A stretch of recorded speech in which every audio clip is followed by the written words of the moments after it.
देखिए और फिर मुझे बताइएगा।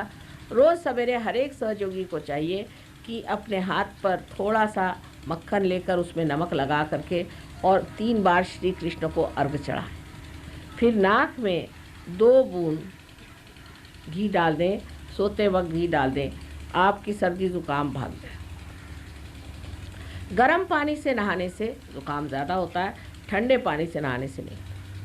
जैसे यमुना जी का जल है, आप जानते हैं, बहुत शीतल, उसमें ही वो नहाया करते थे। इसी प्रकार आप शीतल जल में नहाया करें, आपको कोई तकलीफ नहीं हो। सो श्री कृष्ण की जो बात थी वो समझनी चाहिए कि उन्होंने उस वक्त कुंडलिनी के जागरण का सामाजिक प्रयत्न किया। वे सामाजिकता पे उतरे और उन्होंने जो रास की थी उसमें भी यह था कि इनकी भी कुंडलिनी जागृत हो जाए, इनके जागृति की कम से कम व्यवस्था हो जाए। ये उन्होंने सारी व्यवस्था उस वक्त की थी और उसके ही फलस्वरूप आज हम उसे पा रहे हैं।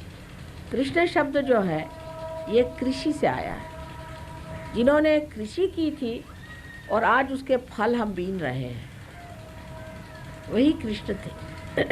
और भी उनके नाम का अर्थ है जो कि सहयोगी लोग जानते हैं कि इनका नाम कृष्ण क्यों रखा गया। लेकिन तू तभी यही समझ लें कि उन्होंने कृषि की थी, इसलिए उनका नाम अब नाराज हो रहा है, उनका नाम कृष्ण रखा गया। इन कृष्ण ने जो बात अपने जीवन में दिखाई वो ये कि आप एक साक्षी हैं, सब नाटक, ये सब मिथ्या, ये सब जो आपस में परेशानियां हो रही हैं, तकलीफ़ें हो रही हैं, झगड़े हो रहे हैं, एक तरह से पता नहीं किस उलझन में सब लोग फंसे। तुमने ये गलत किया तो उसने वो गलत किया, तो उसने वो गलत किया, तो उसने वो गलत किया, और सब जो आपस में सर पीट रहे हैं, ये सब एक नाटक है। और उसका सूत्रधार कौन है? तो श्री कृष्ण है। वही लड़ाई लगाता है और वही सर फुड़वाता है और क्या सिद्ध करता है कि ब्रह्म है वही सत्य है। ब्रह्म माने ये जो चारों तरफ छाई हुई शक्ति जिसे आपने महसूस किया, यही सत्य है, यही सत्य बताता है। इसी से जाना जाएगा कि सत्य क्या है। बाकी जो कुछ भी है तो एक मजाक चल रहा है, आपस का झगड़ा, आपस की बातचीत, आपस का सब, इसमें कुछ रखा नहीं। अब इसमें यह है कि ये जो खेल की प्रवृत्ति है यह हमें भी कुछ ज़रूरत से ज़्यादा ही है और हम भी नाना तरह की खेल खेलते रहते हैं। अब आप भी इसको एहसास इसका करेंगे और जानेंगे कि माँ बहुत तरह के खेल खेल, और इसीलिए कहा जाता है कि सहस्त्रारे महामाया। हमारा आगमन सहस्त्रार पे हुआ तो महामाया भी है, हमको पहचानना मुश्किल है, पकड़ना मुश्किल है। जो हमको पकड़ना चाहेगा उसके चंगुल से हम भागेंगे और जो नहीं पकड़ने चाहेगा उसके अंदर घुसेंगे।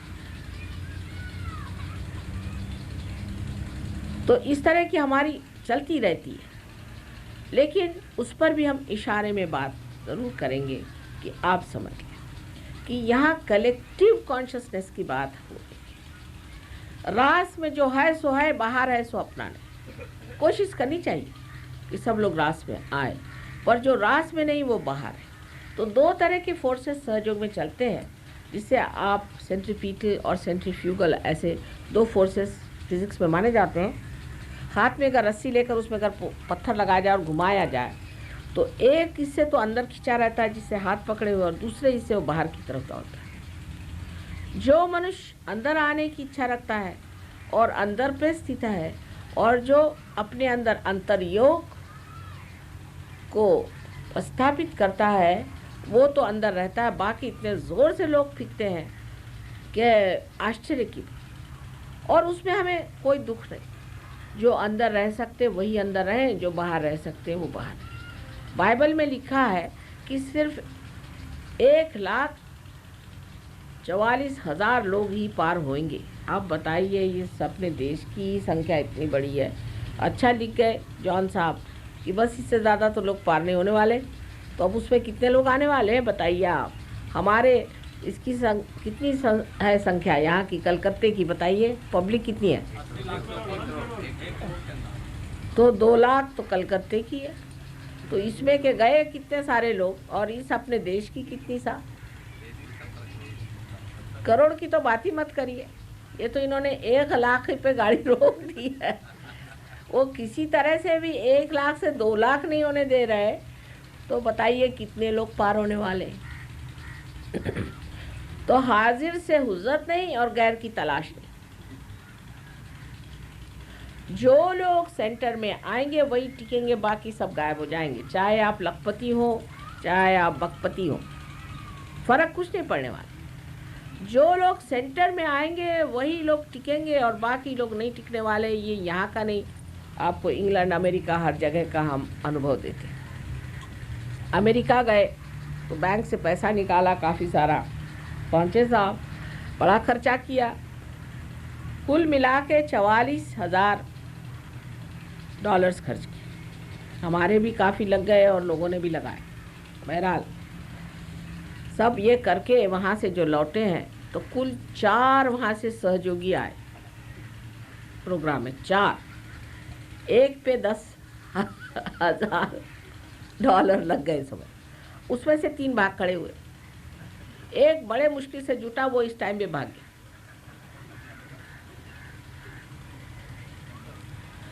हम आते तो हजारों लोग, क्योंकि भाषण, अब आज सिनेमा की टिकट नहीं मिला, चलो माँ का लेक्चर सुन लो। नाटक नहीं जा पाए, चलो आज माँ का लेक्चर सुन ले, हो गया। नाटक नहीं हुआ तो कुछ नहीं कुछ तो मिलेगा माँ के यहाँ, मुफ्त में ही है, चलो चले गए। तो मुफ्तखोर बहुत जुट जाएंगे, बेकार के लोग बहुत जुट जाएंगे। पहले ऐसा लगेगा हाँ हाँ हाँ हाँ समुद्र जैसा चला रहा है, लेकिन उसमें स्वाति के बूंद कितने हैं जो चकोर को संतोष देते हैं। अगर आपकी आत्मा चकोर है तो वो तो सिर्फ स्वाति के ही बूंद को मानता है। इसलिए आपको क्वांटिटी की इतना विचार नहीं करना चाहिए। क्वांटिटी को फायदा हो सहयोग का, पर क्वालिटी को जमाना चाहिए। जब तक क्वालिटी अच्छी नहीं होगी तो क्वांटिटी बेकार ही है। शिवाजी जब लड़ाई पे जाते थे तो उनके पीछे बहुत से ऐसे लोग लग जाते थे। तो रामदास स्वामी ने उनको एक बताया कि देखो ये जो बाजार बुंगे उनको कहते हैं, मैंने बाजार के बैठे हुए लोग जो है, इनको तुम छाट दो एकदम से। ये अगर हट जाएंगे तो बड़ा अच्छा हो जाएगा, क्योंकि ये लोग साथ चलते हैं पान, बीड़ी, माचिस, सिगरेट सब ले करके, उसके अलावा और खाने पीने की चीज़ें सब लेके पीछे में चलते हैं। उससे जो सोल्जर लोग हैं उनका चित्त उसी में लगा रहता है। ये सब तुम बाजार हटाओ तब फिर लड़ाई जीतोगे। लेकिन मुसलमानों ने ये बात नहीं की, इसलिए शिवाजी जीत गए। थोड़े से लोगों को लेकर के उन्होंने जीत लिया। अंत में औरंगज़ेब जो था, जब उसने चढ़ाई की तो कोल्हापुर में ताराबाई ने उनको हरा दिया और उनको वापस जाना पड़ा। तो क्वालिटी की बात है, क्वालिटी इसकी बढ़ानी चाहिए। सहयोग में जिसकी अंतर्योग से क्वालिटी बढ़ेगी वही कुछ कार्य कर सकता है, वही किसी काम का है और वही सहयोगी है। और बाकी ऐसे तो रहते ही हैं लोग, मेरे माँ बीमार है तो माँ को ठीक किया, मेरा बाप बीमार है उसको ठीक किया, बाप के बाप को ठीक करो, बाप ठीक हो गया। फिर मेरी बेटी बीमार है उसको ठीक करो, मेरे बेटे को ठीक करो। अब आपने कह दिया भाई अब बहुत हो गया, अब नहीं, रोना शुरू कर देंगे, इतने ज़ोर ज़ोर से रोएंगे, अरे भाई क्या हो गया, अब सबको ठीक किया, अब इसको क्यों छोड़ दे रहे हो। अरे भाई तुम क्यों नहीं ठीक करते हो, तुम ही ठीक हो जाओ। शुरू में यही होगा, आप देख लीजिएगा कि सामाजिकता ये हो जाएगा कि दुनिया भर के कैंसर पेशेंट आप ठीक करने का। मैं तो लायन क्लब वालों को भी यही कहूँगी, पहले आप लोग जम के सहयोगी हो जाए, नहीं तो अब आप ठीक करने जाइएगा तो आपको सर दर्द हो जाएगा। जम के पहले सहयोगी हो जाइए और फिर हाथ चलाइए। और ज़रूरत नहीं, आप फ़ोटो दे दीजिए ना, फ़ोटो सब काम कर लेते, उससे उनको श्रद्धा भी आ जाएगी और ठीक भी हो जाएंगे। फ़ोटो ही में ठीक होंगे आपसे भी ज़्यादा, क्योंकि आप रहेंगे तो आपके पीछे पड़ेंगे, हमारे सर पे हाथ रखो। अभी भी देखिए आप, मैं जहाँ जाती हूँ, माँ मेरे सर पे हाथ रखो, मेरी यहाँ तकलीफ, यहाँ हाथ रखो, हाथ खींच के रखेंगे, माने मेरा यहाँ रखिए। अच्छा भाई लोग रख देते हैं, क्या करें, जान छोड़ो।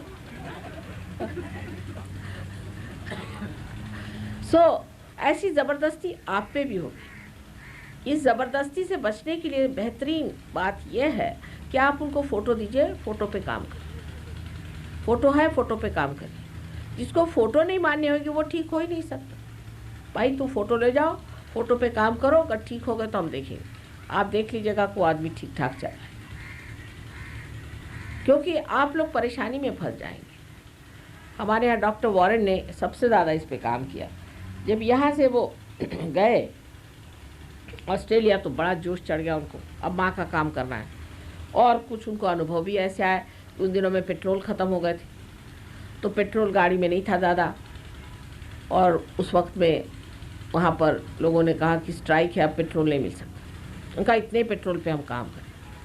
वो कहते हैं कि 1 महीना भर उसी पेट्रोल पे चलते रहे, और जब हम पेट्रोल पंप पे गए तो उनका तुम पेट्रोल भराने आए, तो पेट्रोल भरा पड़ा है पूरा। तो उनको विश्वास हुआ कि माँ ने हमको बड़ा इनकरेजमेंट दिया और हम ये काम करें। लेकिन वहाँ गलती कर गए। लोगों को जागृति देने के जगह वो लोगों को ठीक करते थे। ठीक होने के लिए तो उनके यहाँ भीड़ लगी रहे, ऐसी भीड़ लगी रहे कि उनको जीना मुश्किल हो। उसके बाद उन्होंने कहा कि माँ मेरे तो बड़ा सर में दर्द हो रहा है, बदन टूट रहा है, हार्ट अटैक सा आता है, पता नहीं पैल्पिटेशन हो रहा है। तो मैंने कहा वहाँ क्या धंधे कर रहे हो तुम?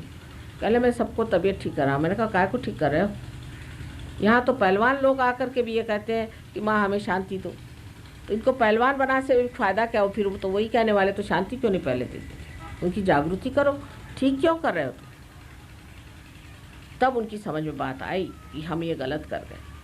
लेकिन जैसे उन्होंने कहा कि ठीक ठाक करना बंद, सारी भीड़ पता नहीं कहाँ लोपमान हो गई। पता ही नहीं चला वो भीड़ कौन थी, कहाँ से आई। जैसे कोई भूत गायब हो जाए, इस तरह से वो बिल्कुल गायब हो गए। तब उनके दिमाग में ठनका कि ये लोग कामार्थी हैं, ये बेकार, परमात्मा के काम के लिए बेकार। फिर उन्होंने 1-2 से शुरुआत की। सहयोग में भी पहले एक ही स्त्री पार हुई, पहले एक बस, और उसके बाद कुल मिला के 12 लोग पार हुए।